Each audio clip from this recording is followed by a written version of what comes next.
Gosta de estar bem informado? Apenas por tempo limitado temos uma oferta especial. Todos os conteúdos Observador com 52% de desconto. Ler as notícias que importam, ao minuto, artigos de opinião sem restrições ou acesso antecipado aos Podcast Plus e muitos mais benefícios. Tire a prova dos 9 e descubra as nossas ofertas. Flash Sale Observador. Mais benefícios, metade do preço. Assine agora em observador.pt por 1 ano com 52% de desconto.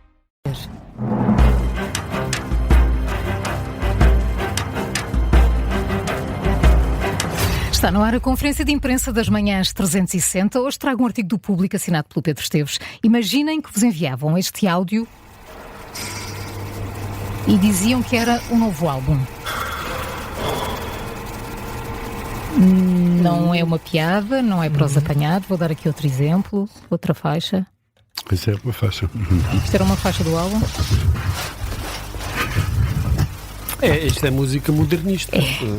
Na verdade, trata-se de um álbum criado por vários artistas do Reino Unido que se juntaram em protesto contra a política de inteligência artificial. Kate Bush, Annie Lennox estão entre os que assinam este disco feito de vazio. Oh, que desperdício, essas vozes. Ainda mais.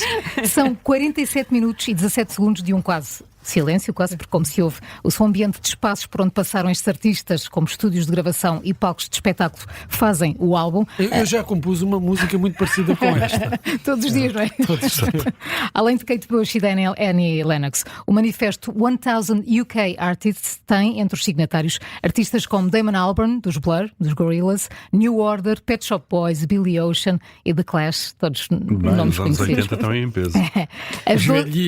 Velhinhos. As 12 faixas do álbum Is This That We Want? É isto que queremos. Têm títulos pensados para compor uma frase que se lê de seguida: o governo britânico não deve legalizar o furto de música para beneficiar as empresas de inteligência artificial. Isto em inglês, claro que só vendo o alinhamento do disco se percebe. O que está em causa é a intenção do governo britânico permitir que empresas de inteligência artificial usem, sem consentimento, material protegido por direitos de autor para treinar os grandes modelos de linguagem que alimentam os chats GPTs desta vida, como o Pilot e Gemini. Curiosamente, este álbum protesto está disponível no Spotify, uma plataforma de streaming que tem sido acusada de criar músicas, canções, até artistas fantasmas, precisamente com a inteligência artificial e de as usar em milhares de playlists, tirando depois espaço aos artistas reais e, claro, com isto ficar com a totalidade dos lucros das reproduções. O álbum é só mais uma forma de protesto contra tudo isto. Há muito mais detalhes para ler e está no Público. Ora que bem. Eu parei nos apelidos portugueses mais comuns e mais raros que está no Expresso. O Bruno também já leu. O Simões não está nos 10, não está no top mas mais. o Ferreira está. Está nos 10 mais? Está nos 10 mais. Está em terceiro. Ai, desculpa, Carla. Carla vai fazer a relação. E Carvalho está? Não, Carvalho não está, mas está o Pereira, estão muitas árvores. Estão muitas árvores. Mas qual é o mais comum? Não é Silva? difícil adivinhar, claro. Silva. Okay. São 805.446 silvas. E isto é uma consulta ao Instituto dos Registros e do Notariado. O segundo é que é quase metade dos Silvas. Agora deixem-me procurar aqui. É Santos e a seguir está o Ferreira. O terceiro. O Pereira. Grande família. O Pereira vem a seguir, depois Costa, Oliveira, Rodrigues, Fernandes, Sousa e Martins. O Costa tem um dado muito interessante porque, para além do facto de ser estatisticamente muito comum em Portugal, também se destaca pela geografia. Se procurarmos o apelido Costa no país todo, vamos encontrar os Costas muito mais comuns no norte do país do que no sul. E Mais comuns no norte, ok. São mais comuns no norte. É o Silva, não. Isso O Silva está. O Silva é uma erva que cresce por geração espontânea. Mas no norte tem as costas mais largas, claramente. O norte tem, sim, pois, deve ser por aí. Esta é uma das partes muito interessantes deste artigo, porque temos uma tradição de apelidos que é muito rica e muito complexa. Para irmos à raiz, à origem dos apelidos, temos de recuar 500 anos na história, século XVI. É quando os apelidos começam em formação. Na altura, o que é que existiam? Existiam os nomes próprios, escolhidos pelos pais, e depois havia os patronímicos. As pessoas eram conhecidas pelo nome individual e depois pelo patronímico que indicava de quem é que eram filhos. Por exemplo, João Rodrigues. Rodrigues é um dos nomes, é um dos apelidos mais comuns. Sabíamos automaticamente que o João era filho de um Rodrigo.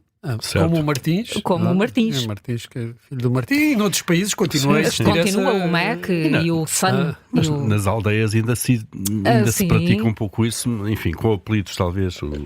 E com alcunhas, porque também alcunhas, e depois há alcunhas que se transformam claro, em apelidos. O João da Matilde, é o João que é filho da Matilde. Exatamente. E é a falta de regras que havia na altura que leva a que surjam diversos apelidos. Por exemplo, e é dado aqui no artigo, o lindo ou o feio.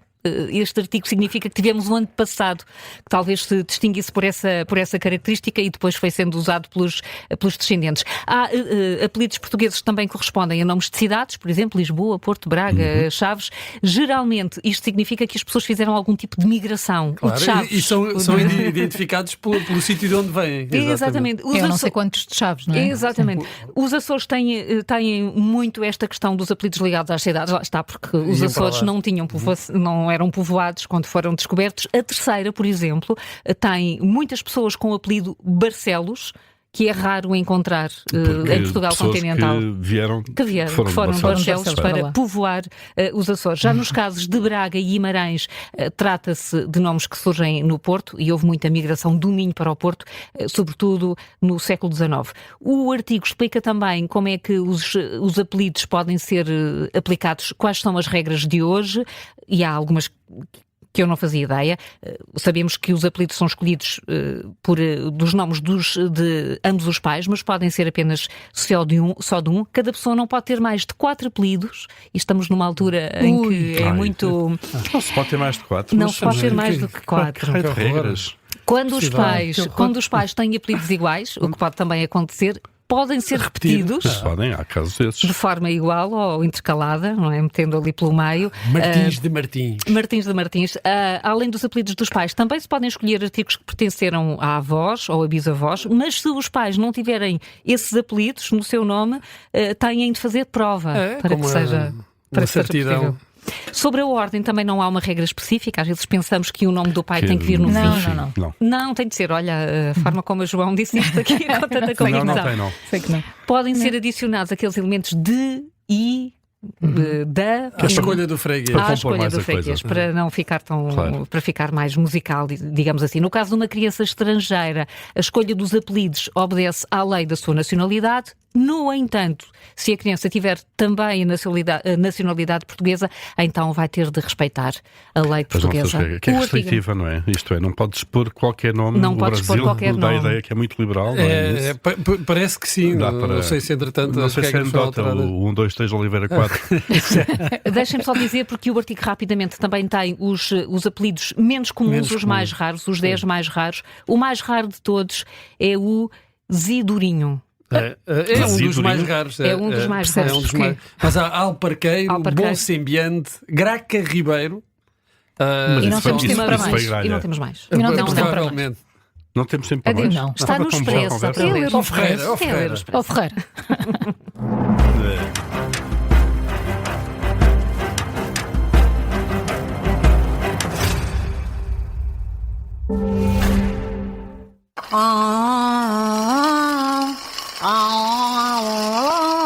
Pronto, agora pode bochejar. A Heidoc, rede de clínicas dentárias do Grupo Lusíadas Saúde, está a festejar um ano de vida e muitos de experiência. Marque já em heidoc.pt, sorria e acabe a celebrar por mais. Lusíadas SGP SSA, NPC 506024989.